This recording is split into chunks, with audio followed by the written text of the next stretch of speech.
নমস্কার বন্ধুরা, মিনু রান্নাঘরে আপনাদের স্বাগত। আজকে আবারও একটা নতুন ডিশ নিয়ে চলে এসেছি। কিভাবে তৈরি করে নিচ্ছি সেটাই দেখাবো আপনাদের। আপনারা, আমি যে জিনিসটা দিয়ে তৈরি করছি সেটা আপনারা সবাই খান।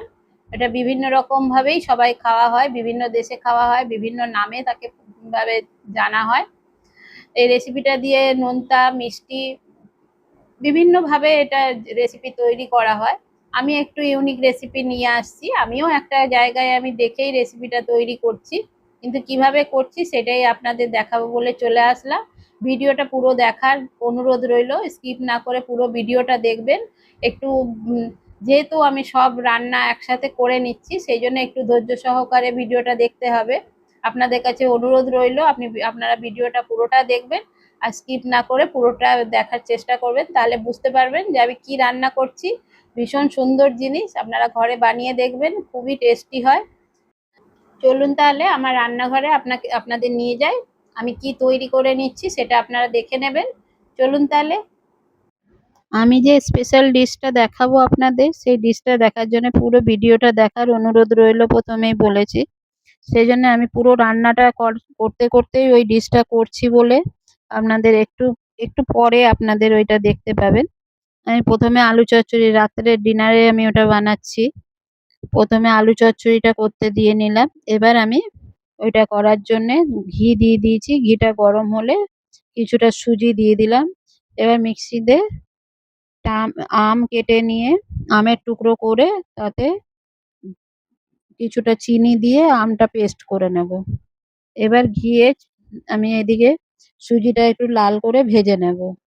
লাল করে ভাজা হলে আমি একটু দুধ গুলে রেখেছিলাম, ভালো করে একটু ভাজা হলে তারপরে আমি দুধটা দেব।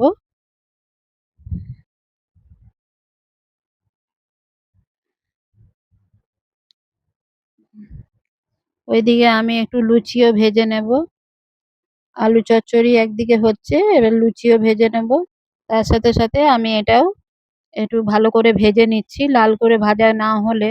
আর গ্যাসটা যেহেতু কমানো আছে, সেই জন্য একটু ভাজা হতে একটু সময় নিচ্ছে। বেশি গ্যাসটা গরম বেশি জোরে থাকলে পুড়ে যাওয়ার সম্ভাবনা থাকে, সেই জন্য একটু গ্যাসটা কমিয়েই আমি সুজিটা ভাজছি। তারপর দুধ দিয়ে দিলাম। দুধটা দেওয়ার পরেই আমি আমটা যেটা পেস্ট করে রেখেছিলাম, আম আর চিনি, সেটাকেও দিয়ে দিলাম। এবার শুকনো করে আমি সুজিটা একবারে শুকনো শুকনো যেভাবে আমরা সুজি করি সেরকম করে নেব। ওইদিকে আমি লুচিও ভেজে নিচ্ছি।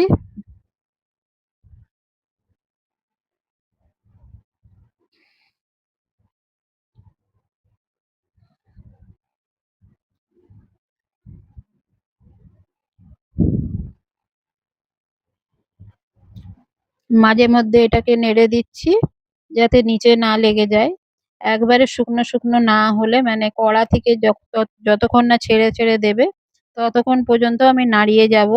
যেহেতু আমের পাল্পটা দেওয়া হয়েছে সেই জন্য একটু সময় নিচ্ছে। আমের পাল্পটা তো একটু ঘন হতে হবে, না হলে কিন্তু ওই জিনিসটা বসবে না যেটা আমি তৈরি করতে চাইছি। এবার আমি একটা বাটির মধ্যে ঘি ব্রাশ করে দেব। করে দিয়ে আমি তৈরি করা ওই সুজির মিশ্রণটা কিছুটা, অর্ধেকটা আমি দিয়ে চারিদিকে সুজিটাকে ছড়িয়ে দেব। ছড়িয়ে দিয়ে মাঝখানে আমি কিছুটা টক দই আমি ছাঁকনিতে জলটা ছেঁকে নিয়েছি। এবার শক্ত মতন যে অংশটা, সেটা নিয়ে আমি মাঝখানটায় দিয়ে দিলাম। দিয়ে ওপর থেকে আবারও কিছুটা সুজি দিয়ে পুরোটা ঢাকা দিয়ে আমি ফ্রিজে ঠান্ডা হতে দিলাম। একটু গরম অবস্থায় না, একটু রুম টেম্পারেচারে রেখে তারপরে আমি ফ্রিজে রেখে এটাকে জমতে দেব। আমি এই বানিয়ে নিয়েছি। এবার এটা আপনাদের খেয়ে দেখাচ্ছি কি রকম লাগছে খেতে।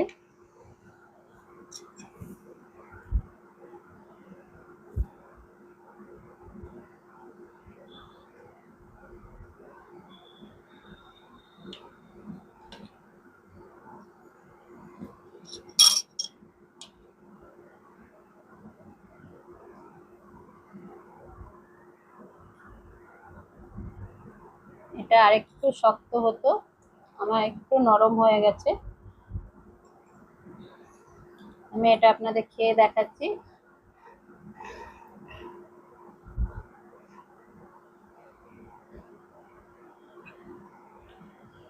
দারুণ হয়েছে বন্ধুরা, খুব ভালো হয়েছে খেতে। আপনারা এরকম ভাবে একবার তৈরি করে দেখবেন, খুবই সুন্দর হয়, খুব টেস্টি হয়েছে। এভাবে একবার করে দেখবেন। আমার তো খুব ভালো লাগছে, আমি আপনাদের সামনেই একদম খেয়ে নিচ্ছি। খুব ভালো হয়েছে। যাই হোক বন্ধুরা, আপনাদের যদি ভিডিওটা ভালো লেগে থাকে, এটা লাইক করে, একটা কমেন্ট করে, শেয়ার করে পাশে থাকার অনুরোধ রইল। ধন্যবাদ।